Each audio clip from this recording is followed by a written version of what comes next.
شروع کرتی ہوں اللہ کے نام سے جو بے انتہا مہربان نہایت رحم فرمانے والا ہے۔ علم کیا نہیں، نشرح ہم نے کھول دیا، لکا آپ کے لیے، صدرک سینہ آپ کا، ووضعنا اور اتار دیا ہم نے، عنکا آپ سے، وزرک بوجھ آپ کا، الذی وہ جس نے، انقضا توڑ دی تھی، ظہرک کمر آپ کی، ورفعنا اور بلند کیا ہم نے، لکا آپ کے لیے، ذکرک ذکر آپ کا، فإن پس یقیناً، مع ساتھ، العسری تنگی کے، یسرا آسانی ہے، ان یقیناً، مع ساتھ، العسری تنگی کے، یسرا آسانی ہے، فإذا پس جب، فرغت فارغ ہو جائیں آپ، فانصب تو محنت کیجئے، وإلی ربک اور طرف اپنے رب کے، فرغب پس رغبت کیجئے۔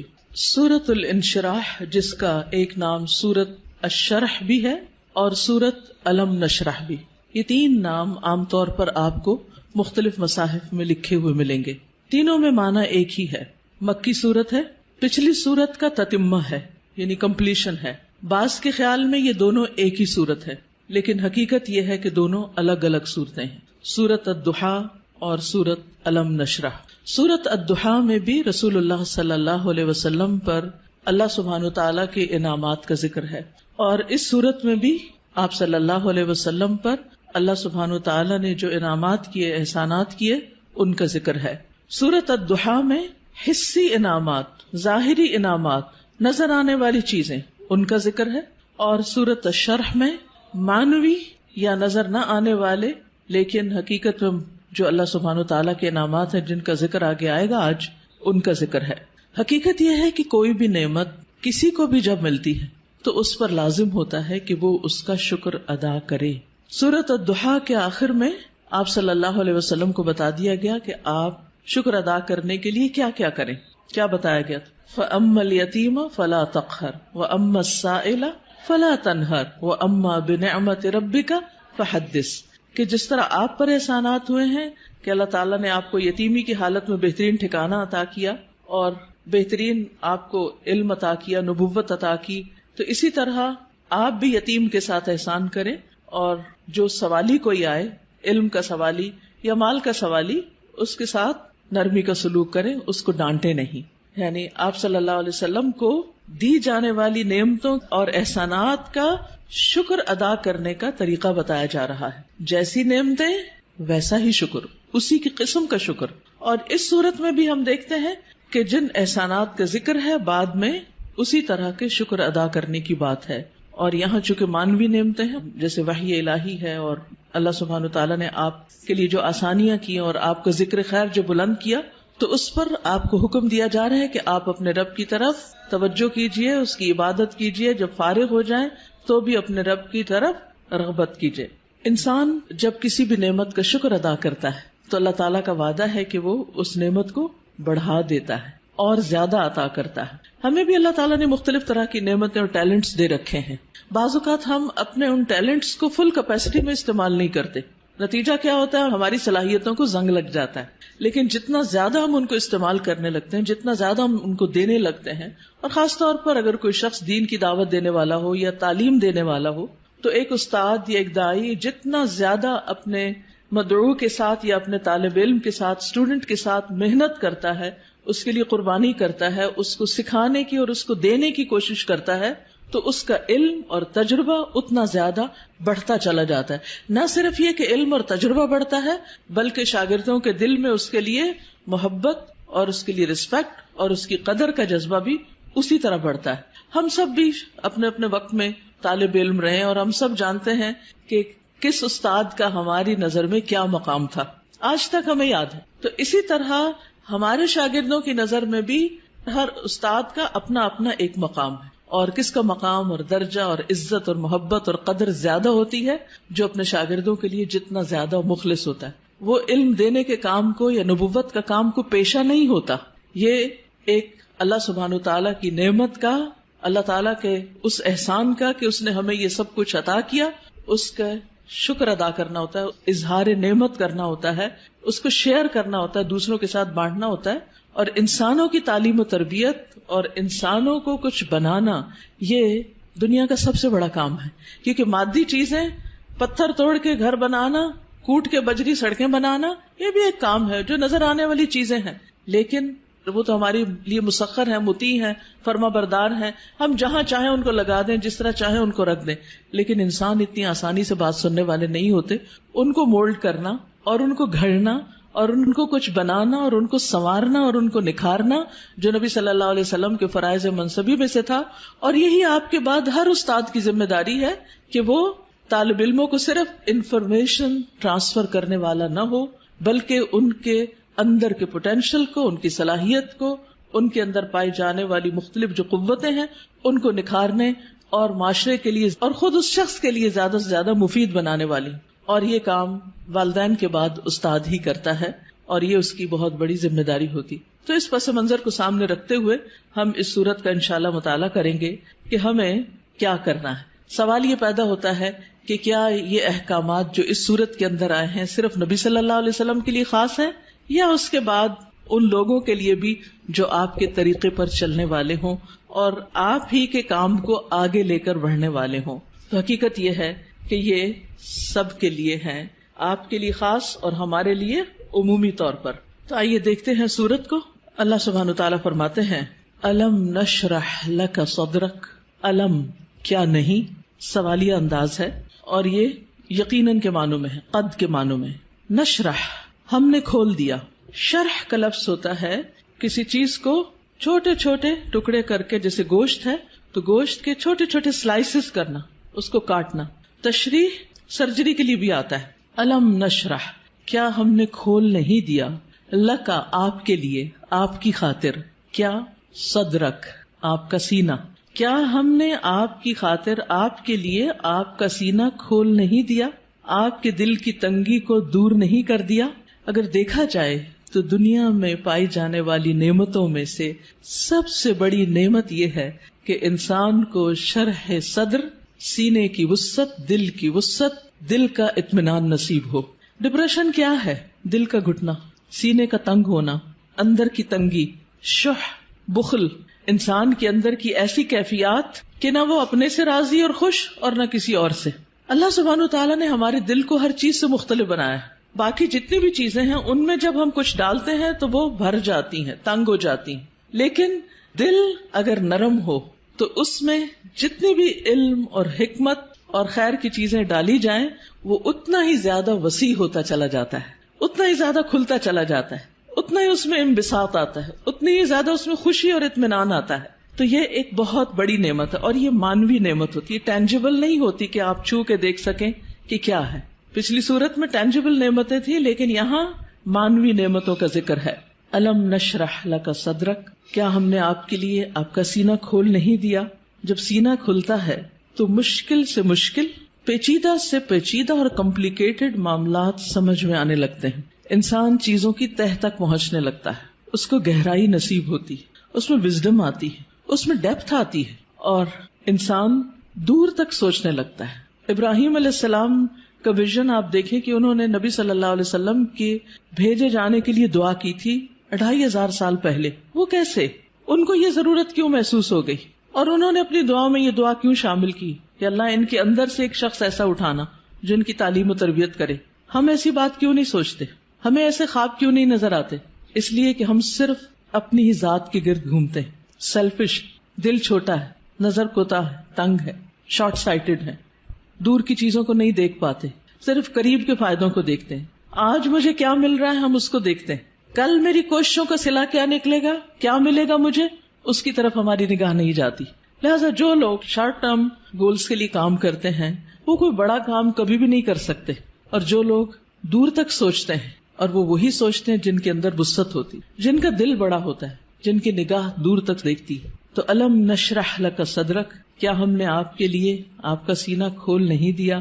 آپ کے لیے اللہ سبحانہ وتعالی نے خیر اور بھلائی کے رستے کھول نہیں دیے، کیونکہ جب تک دل کھلتا نہیں، یہاں صرف دل کی بھی بات نہیں کی گئی، پورے سینے کی گئی، چیسٹ، اور چیسٹ کے اندر دل.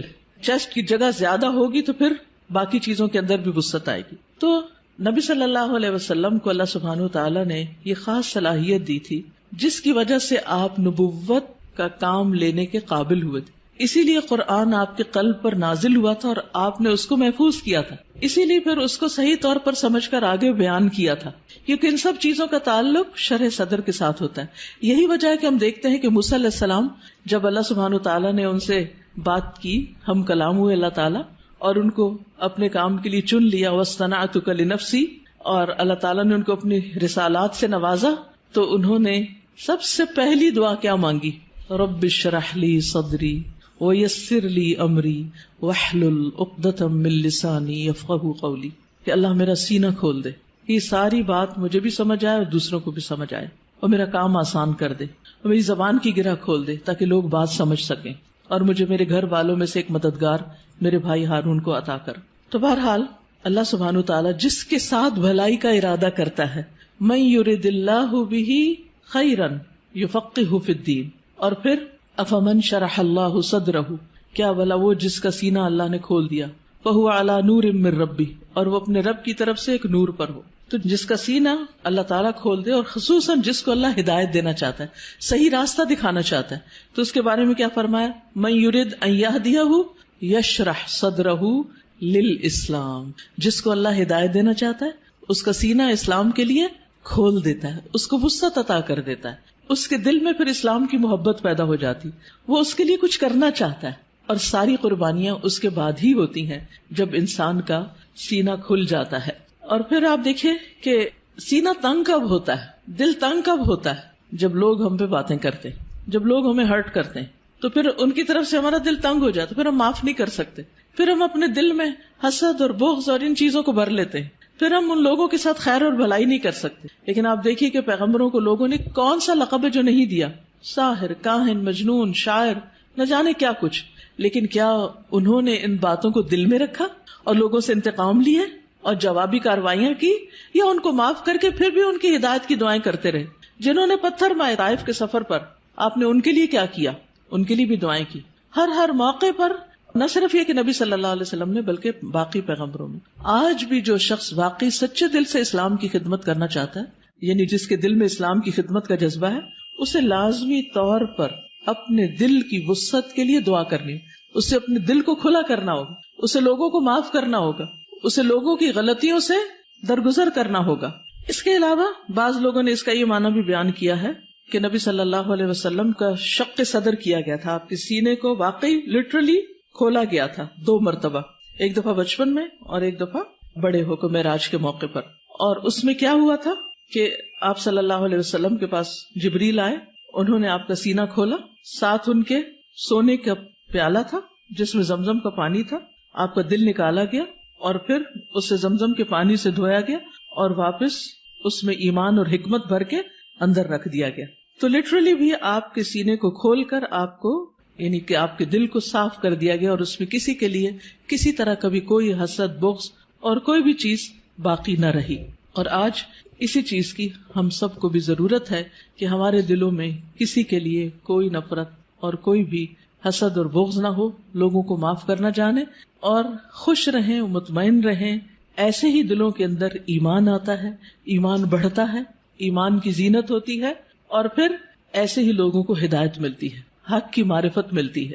تو الم نشرح لک صدرک، جب سینہ کھلتا ہے تو انسان تقدیر پر بھی راضی ہو جاتا ہے، انسان چھوٹی چھوٹی باتوں کو لے کے بیٹھ نہیں جاتا، انسان اپنے وقت کو ضائع نہیں کرتا، انسان تقدیر پر راضی ہو جاتا ہے. انسان کا پھر عبادت میں دل لگتا ہے، عبادت کی طرف لپکتا ہے، عبادت کی طرف دوڑتا ہے. نماز پھر قرۃ عین لگتی ہے، آنکھوں کی ٹھنڈک لگتی، نماز پھر بوجھ نہیں لگتی، اللہ تعالیٰ کے کسی بھی حکم کو اپنانا مشکل نہیں لگتا. اور یہ صرف اس وقت ہوتا ہے جب انسان کا سینہ کھل جاتا ہے. الم نشرح لک صدرک، اور پھر کوئی بات سمجھنے میں رکاوٹ نہیں آتی. انسان بنا کہے دوسروں کی باتیں سمجھنے لگتا ہے، اسے دوسروں کی ضروریات نظر آنے لگتی ہیں، وہ دوسروں کی کیئر کرنے لگتا ہے. دوسری نعمت جس کا ذکر کیا گیا، وَوَضَعْنَا عَنْكَ وِزْرَكَ، اور ہم نے اٹھا دیا آپ سے، ہٹا دیا آپ سے، وزرک آپ کا بوجھ. وضع ان کا مطلب ہوتا ہے کسی چیز کو اٹھا لینا، اور وزر کہتے ہیں بھاری بوجھ کو. اور وزر قرآن مجید میں گناہ کے معنی میں بھی آتا ہے، ذنب کے معنی میں بھی. اب یہاں نبی صلی اللہ علیہ وسلم سے ان کے بوجھ ہٹا دیے گئے. اور یہاں پر آپ دیکھیں سورۃ الضحیٰ میں جو انداز تھا وہ کیا تھا کہ الم یجد کا یتیمن، سیکنڈ پرسن، الم یجد کا یتیمن، کیا اس نے آپ کو یتیم نہ پایا، فآوا ووجدک ضالا فہدی ووجدک عائلا فاغنی. لیکن یہاں زیادہ پرسنل انداز ہے، ووضعنا عنک وزرک، ہم نے آپ کا بھاری بوجھ آپ سے ہٹا دیا. اس بوجھ سے مراد کیا ہے؟ اس کے کئی معنی لیے گئے. نمبر ایک یہ کہ آپ کے دل پر نبوت سے پہلے جو ایک خاص بوجھ تھا، آپ کے ذہن میں کچھ سوالات تھے جن کا آپ جواب چاہتے تھے، آپ زندگی میں کچھ کرنا چاہتے تھے. آپ صلی اللہ علیہ وسلم اسی لیے شہر کو چھوڑ کر پہاڑ پر چلے جاتے، ہرا میں چلے جاتے تھے. تو جب اللہ سبحانہ وتعالیٰ نے آپ کو قرآن دیا، نبوت دی، تو آپ کے سوالوں کے جواب آپ کو ملنے لگے اور آپ کے بوجھ آپ سے دور ہو گئے. اسی طرح یہ معنی بھی کیا جاتا ہے کہ آپ صلی اللہ علیہ وسلم پر جو وحی کے نازل ہونے کے بعد ایک خاص کیفیت طاری ہو گئی تھی، آپ کے اندر ایک خوف کی کیفیت تھی. آپ واپس گئے اور آپ اپنی بیوی سے کہنے لگے کہ آپ مجھے کمبل اڑا دیں، چادر اڑا دیں. اور پھر حضرت خدیجہ جو تھی انہوں نے آپ کی کیئر کی، آپ کا خیال رکھا. آپ کو اللہ تعالیٰ نے بہترین مددگار دیے. آپ کے پیغام پر سب سے پہلے حضرت خدیجہ ہی ایمان لے آئیں. پھر اسی طرح حضرت ابو بکر جو آپ کے دلی دوست تھے وہ آپ پر ایمان لے آئے. تو یہ جو وحی کی کیفیت تھی اور یہ جو فرشتے کو دیکھ کر آپ پر ایک خوف اور ایک بوجھ پڑ گیا اور آپ پر ایک پریشانی آ گئی، اور پھر کچھ عرصے کے لیے جیسے وحی کا سلسلہ منقطع بھی ہوا، اس میں بھی آپ پر پریشانی آئی. تو اللہ سبحانہ تعالیٰ نے وہ سارے بوجھ آپ سے ہٹا دیے، وہ پریشانیاں آپ کی دور کر دی. اسی طرح یہ معنی بھی کیا جاتا ہے کہ نبوت سے پہلے کے 40 سال جو آپ کے اللہ تعالی کی عبادت میں نہیں گزرے تھے، جس کا آپ کو ملال تھا، تو وہ کیفیت بھی آپ سے دور کر دی گئی. پھر اسی طرح یہ معنی بھی کیا گیا ہے کہ خلاف اولا جو کام آپ سے ہوئے، خلاف اولا کا مطلب یہ ہوتا ہے کہ پیغمبر کا درجہ اور مقام بہت بڑا ہوتا ہے. جیسے ایک مقولہ ہے نا کہ حسنات الابرار سیئات المقربین، جو نیک لوگوں کی نیکیاں ہوتی ہیں وہ مقربین کے غلطیاں شمار ہوتی ہیں. یعنی جو اللہ کے خاص اور مقرب بندے ہوتے ہیں ان کے لیے سٹینڈرڈ بہت ہائی ہے کہ ان کا اخلاق بھی عظیم ترین ہو اور ان سے چھوٹا سا بھی کوئی قصور، کوتاہی، کمی بیشی نہ ہو. لیکن نبی صلی اللہ علیہ وسلم انسان بھی تھے. جیسے عبسہ وتولی میں آیا کہ ایک شخص آپ کے پاس آیا کچھ پوچھنے کے لیے، آپ نے تھوڑی سی اس سے بے رخی برتی. تو یہ بے رخی کیا تھی؟ یہ اللہ سبحانہ تعالیٰ کی نگاہ میں ایک قصور تھا آپ کا. تو وزر کا معنی قصور بھی کیا گیا ہے. تو اللہ تعالیٰ نے وہ بھی آپ کا اگلے پچھلے سب قصور معاف کر دیے اور آپ کے بوجھ آپ سے ہٹا دیے. وَوَضَعْنَا عَنْكَ وِزْرَكَ الَّذِي أَنْقَضَ ظَهْرَكَ، وہ جس نے آپ کی کمر توڑ دی، یعنی آپ کو جس کا بہت زیادہ بوجھ محسوس ہوتا تھا. نقیض ہوتا ہے کسی چیز کو اس طرح توڑنا کہ اس میں سے کڑکڑانے کی آواز ہو، یعنی کڑکڑاہٹ. جیسے چارپائی کے اوپر اگر زیادہ لوگ بیٹھ جائیں تو کیا ہوتا ہے، یا کبھی کرسی کے اوپر کوئی بھاری شخص بیٹھ جائے تو اس کے اندر سے جو آواز نکلتی ہے نا، تو وہ کیا کہلاتی ہے؟ نقیض کہلاتی ہے. تو انقض ظہرک یعنی جس نے آپ کی پیٹھ کو بوجھل کر دیا تھا، آپ کے اوپر ایسی ذمہ داری آ پڑی تھی کہ آپ اس کی وجہ سے بہت دبے ہوئے یا آپ بہت اس کی وجہ سے بوجھل محسوس کر رہے تھے. تو اللہ سبحانہ تعالیٰ نے وہ بھی آپ سے دور کر دیا. وَرَفَعْنَا لَكَ ذِكْرَكَ، اور آپ کا ذکر خیر بلند کر دیا، یعنی آپ کو شہرت عطا کی، آپ کو بلندی عطا کی. نہ صرف یہ کہ آپ کو، بلکہ آپ کے ذکر کو، یعنی آپ کے نام کو، آپ کے مقام کو، آپ کے درجے کو بہت بلندی ملی. اور اس کے لیے ایک حدیث میں آتا ہے کہ نبی صلی اللہ علیہ وسلم نے فرمایا کہ جبریل علیہ السلام میرے پاس آئے اور کہا کہ آپ کا رب کریم پوچھتا ہے کہ آپ کیا جانتے ہیں کہ میں نے آپ کے ذکر کو کس طرح بلند کیا ہے؟ رفعنا لک ذکرک کیسے ہوا؟ میں نے جواب دیا کہ اس حقیقت کو اللہ تعالیٰ ہی بہتر جانتے ہیں. تو اللہ تعالیٰ نے فرمایا کہ آپ کے ذکر کی بلندی کی کیفیت یہ ہے کہ جہاں میرا ذکر کیا جائے گا وہاں آپ کا بھی ذکر کیا جائے گا، یعنی نبی صلی اللہ علیہ وسلم کا ذکر بھی. اور اسی لیے ہم دیکھتے ہیں کہ جب ایک شخص مسلمان ہوتا ہے تو کیا پڑھتا ہے؟ لا الہ الا اللہ اور محمد الرسول اللہ، یعنی اسلام میں انٹر ہونے کے لیے جو کلمہ پڑھا جاتا ہے.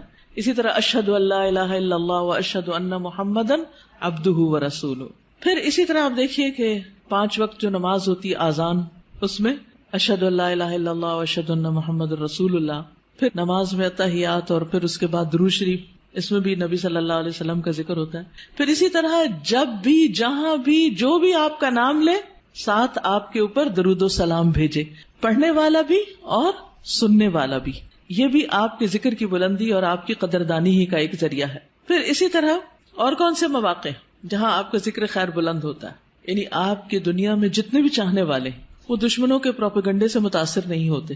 اب دیکھیے اس وقت کتنی ہی ایسی ویب سائٹس ہیں اور کتنے ہی ایسے فورمز ہیں کہ جہاں نبی صلی اللہ علیہ وسلم کے خلاف بہت عجیب و غریب قسم کی باتیں کی جاتی ہیں. ایک عام مسلمان بھی جب ان کو پڑھتا ہے تو وہ یقین نہیں کرتا یا ایک دم غصے میں بھی آ جاتا ہے اور اس کے دل میں آپ صلی اللہ علیہ وسلم کی محبت جاگ اٹھتی. اور جس محفل میں بھی اور جہاں بھی آپ کا ذکر کرتا ہے کوئی بھی مومن، وہ محبت سے، عقیدت سے اور احترام سے ہی آپ کا ذکر کرتا ہے.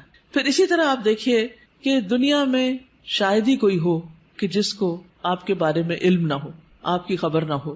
اور کوئی بھی شخص، خواہ وہ یہودی ہو یا عیسائی ہو یا کوئی اور ہو، اس وقت تک مسلمان نہیں ہو سکتا جب تک کہ وہ آپ پر ایمان نہ لائے. آپ کی نبوت قیامت تک کے لیے ہے. آپ پر جو کتاب نازل ہوئی قرآن مجید، وہ ہمیشہ کے لیے محفوظ ہے. باقی انبیاء کے معجزات ان کے ساتھ ہی دنیا سے ختم ہو گئے، لیکن نبی صلی اللہ علیہ وسلم کا معجزہ کیا ہے؟ قرآن مجید. یعنی جہاں قرآن کا ذکر آتا ہے وہاں آپ کا ذکر آتا ہے کہ آپ پر نازل ہوا. اور پھر اس طرح بھی آپ کا ذکر خیر ہوتا ہے، آپ کے درجات میں بلندی ہوتی ہے. جمعے کو خطبہ دیا جاتا ہے یا کوئی بھی لیکچر دیا جاتا ہے تو ہم شروع میں کیا کہتے ہیں؟ نحمدہ ونصلی، اللہ کی حمد و ثنا اور نبی صلی اللہ علیہ وسلم کا ذکر، آپ پر درود و سلام. آپ صلی اللہ علیہ وسلم کی باتیں جو ہیں ان کو جس طرح محفوظ کیا گیا اور اس کے لیے جو کوششیں ہوئی اور لاکھوں لوگوں نے اس میں جو محنتیں کی، وہ بھی آپ صلی اللہ علیہ وسلم کی شان کو بلند کرنے کا ذریعہ، کیونکہ آپ کا کلام باقی لوگوں کے کلام سے بہت مختلف. یعنی آپ کی جو گفتگو تھی، آپ کی جو احادیث ہیں، اوتی تو جوامع الکلم، اور اسی طرح کچھ اور بھی خصوصیات. یعنی اس پر کتابیں بھی لکھی گئی ہیں کہ نبی صلی اللہ علیہ وسلم کے خاص خصائص کیا تھے جس کی وجہ سے آپ کا درجہ باقیوں کے مقابلے میں بلند ہے. وَرَفَعْنَا لَكَ ذِكْرَكَ، اب کرنا کیا چاہیے؟ فَإِنَّ مَعَ الْعُسْرِ يُسْرًا، آپ کو تسلی دی جا رہی کہ یقیناً تنگی کے ساتھ آسانی بھی ہے. تنگی کیا تھی؟ یعنی آپ صلی اللہ علیہ وسلم جب نبوت کا کام کرتے تھے، یعنی لوگوں کو اسلام کی طرف بلاتے تھے، تو لوگ آپ کی بات نہیں مانتے تھے. خصوصاً مکہ میں، یہ صورت مکی ہے، مکہ میں آپ کی بہت مخالفت ہوتی تھی. تو اس میں آپ دیکھیے کہ نبی صلی اللہ علیہ وسلم کو تسلی دی جا رہی ہے کہ عسر کے ساتھ یسر بھی ہے، ساتھ ہی ہے. یعنی جہاں تنگی ہے وہیں آسانی بھی ہے. یہ نہیں کہا کہ تنگی کے بعد آسانی ہے، بلکہ جہاں مشکل ہوگی وہاں آسانی بھی ہوگی. یعنی جب آپ لوگوں کو اسلام کی بات بتائیں گے تو کچھ لوگ انکار کریں گے، لیکن اس کے ساتھ ساتھ کچھ لوگ اس دعوت کو قبول بھی کریں گے. وہ آپ کے ساتھی بنتے چلے جائیں گے، آپ کے مددگار ہوں گے، آپ کے سپورٹرز ہوں گے، آپ کے ساتھ بڑے بڑے کام کریں گے مل کر. تو یہ آپ کے لیے آنکھوں کی ٹھنڈک ہوں گے، آپ کے لیے خوشی کا سبب ہوں گے. لیکن یہ خوشی کب نصیب ہو سکتی ہے؟ جب آگے بڑھ کر آپ ان کو اسلام کی طرف بلائیں گے اور ان کو دین کی تعلیم دیں گے. تو آپ دیکھیے کہ نبی صلی اللہ علیہ وسلم کے لیے بھی اس میں سبق ہے اور ہم سب کے لیے بھی. فَإِنَّ مَعَ الْعُسْرِ يُسْرًا، اور پھر إِنَّ مَعَ الْعُسْرِ يُسْرًا تکرار ہے، یقیناً تنگی کے ساتھ آسانی. اس میں آپ دیکھیے دونوں لفظ جو ہیں ان میں ایک کے ساتھ ال آیا ہے اور ایک تنوین کے ساتھ آیا. ال جو ہے جب کسی لفظ پر آ جاتا ہے تو وہ لفظ کیا ہو جاتا ہے؟ خاص، پراپر ناؤن ہو جاتا ہے، یعنی کسی خاص چیز کی طرف اشارہ ہے. لہذا دونوں دفعہ العسر ہے، ان دونوں کا مطلب ایک ہی ہے. لیکن یسرا، یسر کیا ہے؟ یسرن اسم نکرہ. نکرہ میں کیا پایا جاتا ہے؟ میں کئی دن سے اب یہ لفظ دہرا رہی ہوں. کیا پایا جاتا ہے؟ تفخیم. تفخیم، تفخیم کیا ہوتا ہے؟ فخامہ کیا ہوتا ہے؟ کسی چیز کو بڑا کرنا. تو یسر کیا ہے؟ یسر زیادہ ہے، تنگی کا موقع کم ہے. آپ دیکھیے کہ عموماً کیا ہوتا ہے، کوئی بھی کسی بھی چیز میں جب ہم تنگ ہوتے ہیں یا مشکل وقت ہوتا ہے یا ہم بیمار ہوتے ہیں یا کچھ، تو وہ مواقع یا اوقات کم ہوتے ہیں، لیکن عام طور پر جو ایک طرح سے نارمل حالات ہیں وہ زیادہ ہوتے ہیں. کہیں چوٹ لگتی ہے، درد ہوتی ہے، کہ خون بہتا ہے، کچھ ہوتا ہے تو تھوڑی دیر کے لیے ہوتا ہے، پھر اس کے بعد آہستہ آہستہ ٹھیک ہو جاتا ہے، چلی جاتی ہے وہ تکلیف. تو فَإِنَّ مَعَ الْعُسْرِ يُسْرًا، إِنَّ مَعَ الْعُسْرِ يُسْرًا. اور اس میں آپ دیکھیے کہ درمیان والا جو عسر ہے اس کے دونوں طرف یسر کا لفظ ہے. تو اسی لیے کہا گیا کہ دو یسر جہاں اکٹھے ہو جائے اسر ان پہ غالب نہیں آ سکتا. یعنی آسانیاں دو ہیں، تنگی ایک ہے، تو دو جو ہے وہ ایک پہ بھاری ہوں گے. تو تنگی سے آپ نہ گھبرائیں، مشکلات سے آپ نہ گھبرائیں. اور ویسے بھی اللہ سبحانہ و تعالیٰ مشکلات کے بعد آسانی کرتے ہیں. سیجعل اللہ بعد عسر یسرا. لیکن یہ کب ہوگا؟ یہ آسانیاں کب ہوں گی؟ یہ آسانی اس وقت ہوگی جب آپ ایک کے بعد ایک کام کیے چلے جائیں گے، محنت کریں گے. جب تک انسان مشکل میں نہیں پڑتا آسانی نہیں ہوتی. اگر کوئی یہ کہے کہ آسانی کے ساتھ آسانی ہو جائے تو یہ فطرت کا قاعدہ ہی نہیں. مشکل کے ساتھ آسانی. لہذا جو شخص زندگی میں آسانی چاہتا ہے اسے کیا کرنا ہوگا؟ مشکلوں سے گزرنا ہوگا. جو مشکلوں سے گزرتے چلے جاتے ہیں وہ بہادر ہو جاتے ہیں. اگر آپ روز ایکسرسائز کرتے ہیں تو پھر ایک وقت آتا ہے کہ وہ ایکسرسائز بھی آپ کو نہیں تھکاتی اور بڑے سے بڑا بھاری کام وہ بھی آپ کو نہیں تھکاتا کیونکہ آپ کا اسٹیمنا بلڈ ہو چکا ہوتا. لیکن اگر آپ سستی کے مارے لیٹے رہیں، سوئے رہیں، کوئی کام نہ کرے تو کیا ہوگا؟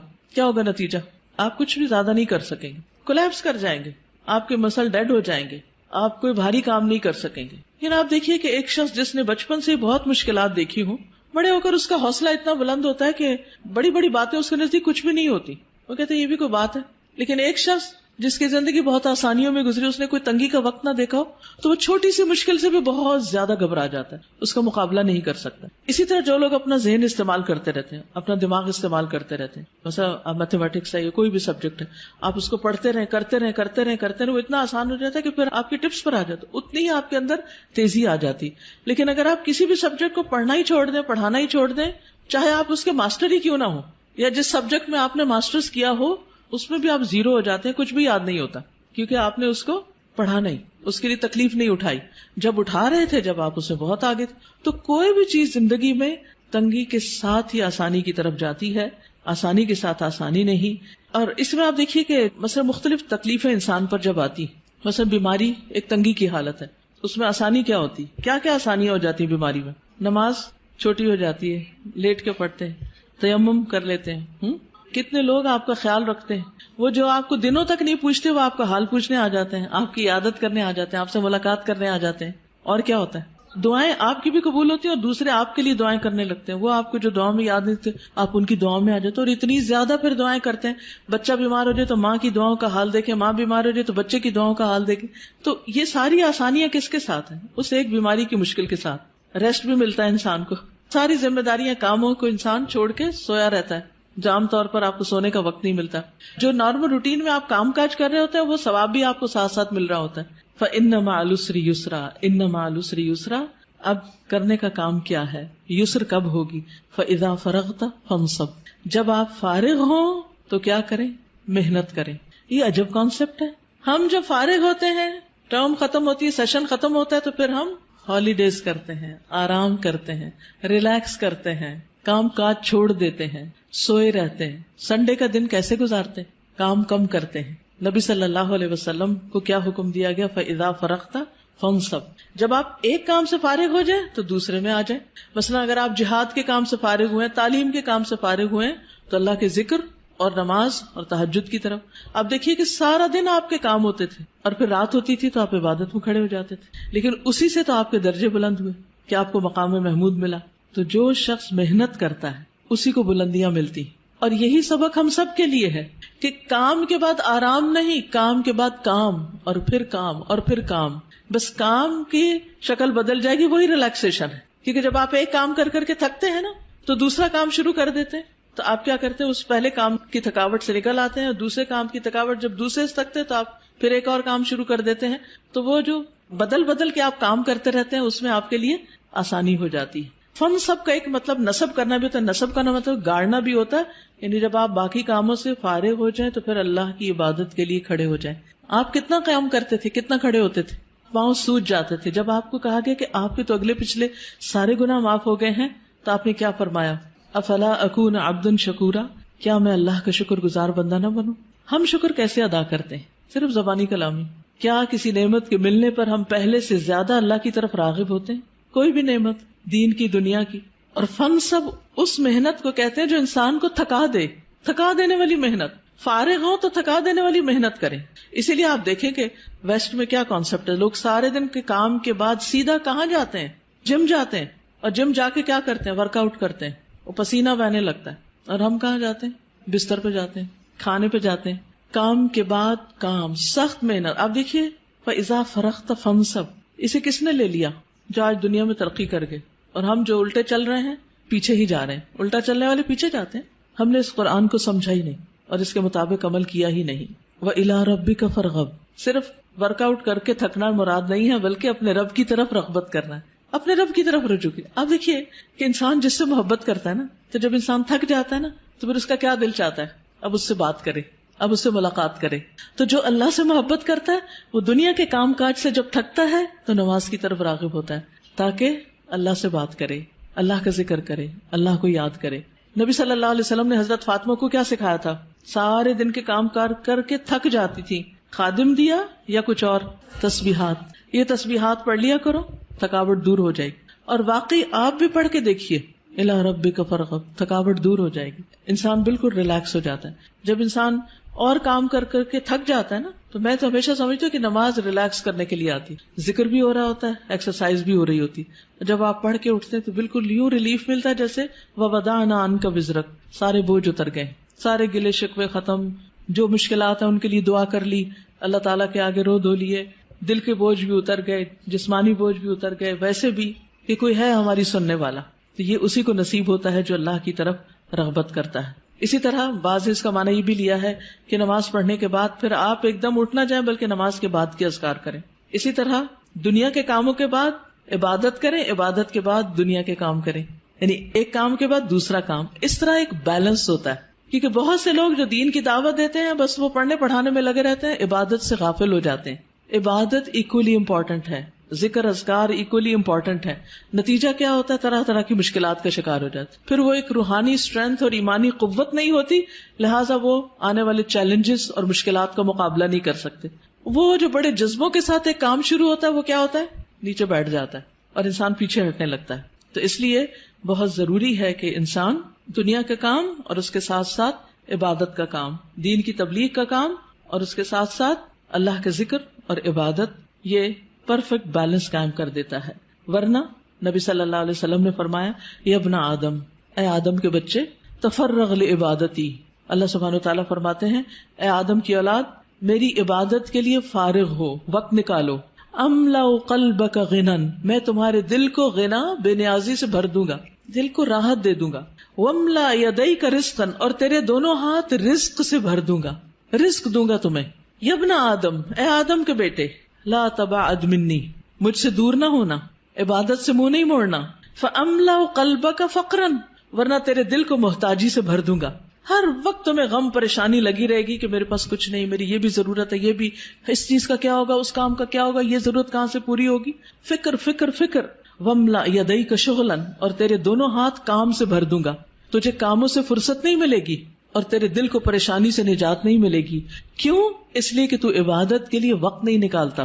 تو ہم سب کو پریشانی اور سخت مصروفیت سے بچنے کے لیے اپنی عبادت کے لیے وقت نکالنا لازم ہے. اور اس میں آپ دیکھیے خاص طور پر فجر کے وقت نماز، اذکار، قرآن کی تلاوت، دن کا آغاز اللہ کی عبادت سے ہو، کیونکہ اگر اس میں اللہ کی عبادت کا عنصر شامل نہیں تو پھر انسان تکلیفات سے نجات نہیں پا سکتا. کچھ لوگ جب ان کو دنیا میں مشکلات آتی ہیں تو اللہ سے اور دور ہو جاتے ہیں، کچھ لوگ اللہ کی طرف راغب ہوتے ہیں. اب کل ہی کسی نے مجھے فون کیا کہ میرا ایک بھائی ہے، حافظ قرآن ہے، لیکن دین سے دور ہو گیا ہے کیونکہ اس کو کوئی جاب نہیں ملی، اس کو بیماری لاحق ہو گئی وغیرہ وغیرہ. اب نمازوں میں بھی کوتاہی ہے اور قرآن بھی نہیں پڑھتا. میں نے کہا اس کا حل صرف یہی ہے کہ وہ ان دو چیزوں کی پابندی شروع کرے، ساری مشکلات دور ہو جائیں گی. اور دوسرا بھائی کہتی ہے اس کو بھی پریشانی آئی تھی لیکن وہ اور زیادہ اللہ کی طرف راغب ہو گیا، جاب بھی اچھی مل گئی اور ویسے بھی خوشحال مطمئن ہے، زندگی بھی ٹھیک گزر رہی. یہ جو زندگی میں پریشانیاں آتی اس لیے ہے کہ اللہ تعالیٰ کیا چاہتا ہے کہ بندے تھوڑا وقت میرے لیے بھی نکالو، کیونکہ اللہ نے ہمیں اپنی عبادت کے لیے پیدا کیا. اور جب ہم اس میں ڈنڈی مارتے ہیں، صرف فرض پر اکتفا کرتے، سنت اور نفل کی طرف جاتے ہی نہیں. یعنی اذا فرغت فانصب میں یہ بھی معنی لیا گیا ہے کہ فرض نماز کے بعد سنتوں کا اہتمام کرو، نفلوں کا اہتمام کرو، صرف فرض پر اکتفا نہ کرو. تو جب ہم فرائض میں ڈنڈی مارنے لگتے ہیں تو ہمارے کام ختم ہی نہیں ہوتے اور تھکاوٹ ختم ہی نہیں ہوتی اور پریشانیاں ختم ہی نہیں ہوتی. تو حل کس میں ہے؟ عبادت میں. ہم سب سوچیں کہ اپنی فرصت کے اوقات کو کیسے گزارتے ہیں. کامیاب وہی ہے جو فراغت کے لمحات کا بیسٹ استعمال جانتا ہو، بہترین استعمال جانتا ہو. وقفات التدبریہ میں نمبر 7 ہے الم نشرح لک صدرک وانما خص الصدر. یہاں صدر یعنی سینے کو مخصوص کیا گیا ہے لأنہ محل احوال النفس من العلوم والادراکات، کیونکہ وہ دل کے حالات، نفس کے احوال کا ٹھکانہ ہوتا ہے. یعنی سارے غم، پریشانیاں، دکھ، خوشیاں، ہر چیز دل میں ہی ہوتی ہے، سینے میں ہی ہوتی ہے. والادراکات، اور جتنے بھی ہمارے پرسپشنز ہیں وہ سب بھی. والمراد، مراد کیا ہے؟ الامتنان علیہ صلی اللہ علیہ وسلم بفتح صدرہ وتوسیعہ. نبی صلی اللہ علیہ وسلم پر اللہ تعالیٰ کے احسان کا ذکر ہے، آپ کے سینے کے کھلنے اور اس کے وسیع ہونے، ایکسپینڈ ہونے کے بارے میں. حتی قام بما قام بہ من الدعوہ، اسی وجہ سے آپ دعوت کے کام کو اچھی طرح انجام دے سکے، اس کو قائم کر سکے. وقدر علی ما قدر علیہ، اور وہ قادر ہو سکے جس پر بھی وہ قادر ہوئے.